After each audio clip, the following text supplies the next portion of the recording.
Hello everyone, আসসালামু আলাইকুম। আজকে আমি আপনাদের সাথে শেয়ার করব সিম্পল ঢেঁড়স ভাজির রেসিপি। আশা করি আমার রেসিপিটা আপনাদের সবার কাছে খুবই ভালো লাগবে। ঢেঁড়স ভাজিটা সিম্পল হলেও কিছু টিপস ফলো করলে ঢেঁড়স ভাজি কিন্তু একদম সবুজ থাকে আর খেতেও কিন্তু খুবই মজা হবে। এই সবজিটাকে আমরা কেউ কেউ ঢেঁড়স বলে থাকি, আবার কেউ কেউ ভেন্ডিও বলে থাকি। আমি এখানে হাফ কেজি ভেন্ডি নিয়ে নিলাম। ভেন্ডিগুলোকে ধুয়ে পরিষ্কার করে নিলাম। এখন আমি একটা বোর্ডের উপরে রেখে সবগুলা ভেন্ডিকে সুন্দর করে সাইজ করে কেটে নেব।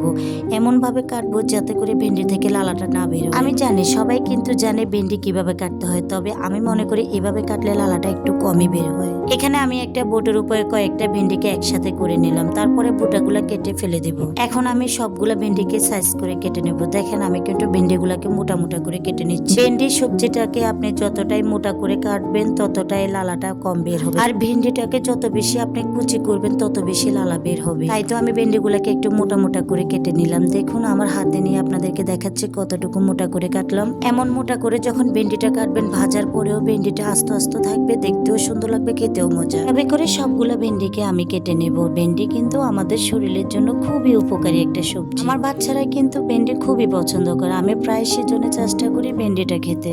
দুই একদিন পর পরে আমার বাসায় ভেন্ডি আনা হয় বাচ্চাদের জন্য, তারা বিশেষ করে খুবই পছন্দ করে। তাই আমার বাসায় কিন্তু ভেন্ডি ভাজির সাথে পাতলা ডালটা হলে তাদের আর কোনো প্রবলেম নেই। চলুন এবার ভেন্ডিটা ভাজি করে নিই। একটা প্যানকে আমি গরম করে নিলাম, এর ভিতরে পর্যাপ্ত পরিমাণে তেল দিয়ে দেব। তবে আফুরা ভেন্ডি ভাজিতে কিন্তু পরিমাণ মতো তেল হলে ভেন্ডিটা খুবই তাড়াতাড়ি সিদ্ধ হয়, খেতেও কিন্তু খুব মজা হয়। তোমরা কি এটা মানো? এখন আমি দিয়ে দিব 1 কাপ পরিমাণ পেঁয়াজ কুচি।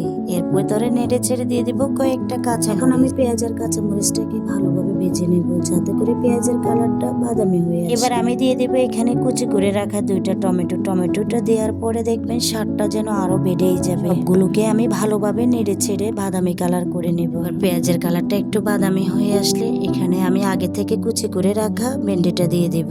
ভেন্ডিগুলোকে ভালোভাবে নেড়ে ছেড়ে এখন আমি দিয়ে দেব পরিমাণ মতো লবণ। ভেন্ডিটাকে ভালোভাবে নেড়ে ছেড়ে এর ভিতরে দিয়ে দেব আমি পরিমাণ মতো লবণ আর সামান্য পরিমাণে একটু জিরা গুঁড়ো। হয়তো আপনারা বলবেন আমি কেন হলুদ আর মশলাটা আগে দিলাম না তেলের মধ্যে আর পেঁয়াজের মধ্যে। আমরা কিন্তু এভাবে ভেন্ডি ভাজি করে থাকি। আমি জানি অনেকজন কিন্তু তেলের মধ্যে হলুদ আর মশলাটা দিয়ে ভালোভাবে নেড়ে ছেড়ে তারপরে ভেন্ডিটা দিয়ে দেয়। 15 থেকে 20 মিনিট ঢাকনা দিয়ে ভাজি করার পরে দেখুন ভেন্ডিটা কতটুকু নরম হয়ে গেছে, গলে একেবারে মোম হয়ে গেল। এবার আর 5 মিনিটের মতো তেলের উপরে নেড়ে ছেড়ে ভেন্ডিটাকে নামিয়ে নেবে। এইভাবে ভেন্ডি ভাজি করলে খুবই সিম্পল এবং কি সুন্দরভাবে ভাজি করা যায়, খেতেও খুব মজা। আমি সবগুলা ভেন্ডিকে একটা বাটিতে নিয়ে নিলাম। দেখতে কতটা লোভনীয় লাগছে, খেতে কিন্তু খুবই দারুণ হয়েছে। সিম্পল ভেন্ডি ভাজির রেসিপিটা যদি আপনাদের কাছে ভালো লাগে তাহলে আমার চ্যানেলটা সাবস্ক্রাইব করতে ভুলবেন না।